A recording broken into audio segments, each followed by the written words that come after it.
Kapag barado ang leeg lalo na sa bahagi ng cervical spine, madaling mapagod ang katawan. Unti-unting umiikli ang leeg, tumitigas at kumikipot ang balikat at madalas kang nahihilo at antukin na nagiging sanhi ng pagtambak ng taba. Hindi lang ito dahil sa sobrang trabaho, kundi higit sa lahat dahil sa bara at paninigas sa cervical spine. Para sa mga nasa gitna ng edad at matatanda, kapag pinabayaan maaaring humantong ito sa hilo, pagsusuka at pamamanhid mula balikat pababa sa braso. Huwag magmadali gumamit ng maling paraan ng masahe o mamahaling patch dahil ang pinakamahalaga ay ang tamang pamamaraan. Ngayon ibabahagi ko sa iyo ang isang simpleng paraan para alagaan ang cervical spine libre. Madaling gawin sa bahay at kailangan lang ng 5-10 minuto bawat araw. Mas epektibo pa ito kaysa 1 oras ng maling masahe. Ang mga karaniwang problema gaya ng nakausling ulo, paninigas ng balikat, pagkakaroon ng buffalo hump, at pagtambak ng taba sa leeg at balikat, lahat ng ito ay nagsisimula kapag nagbago ang natural na kurba ng cervical spine.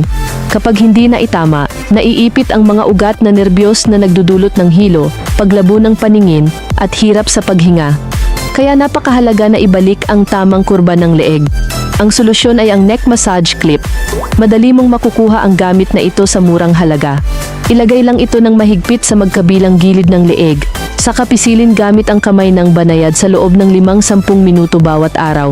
Habang ginagawa ito, naiuunat ang cervical spine, natatanggal ang tensyon sa leeg at balikat, at direktang tinatamaan ang taba na naipon sa batok, ginagawang mas firm at mas slim ang parte na ito. 3 pangunahing benepisyo kapag regular na ginagamit.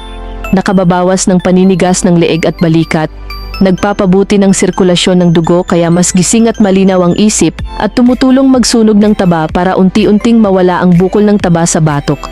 Dahil sa disenyo nitong akma sa natural na kurba ng leeg, nagbibigay ito ng tamang pressure para maituwid ang cervical spine habang minamasahe ng malalim ang kalamnan, nagbibigay ng instant na ginhawa. Kung magiging consistent ka araw-araw ng ilang minuto lang, mararamdaman mong gumaan ang leeg at balikat, mawawala ang paninigas, at mas magiging masigasig, maayos ang tindig na magbibigay sa iyo ng mas magaan at mas kumpiyansang itsura.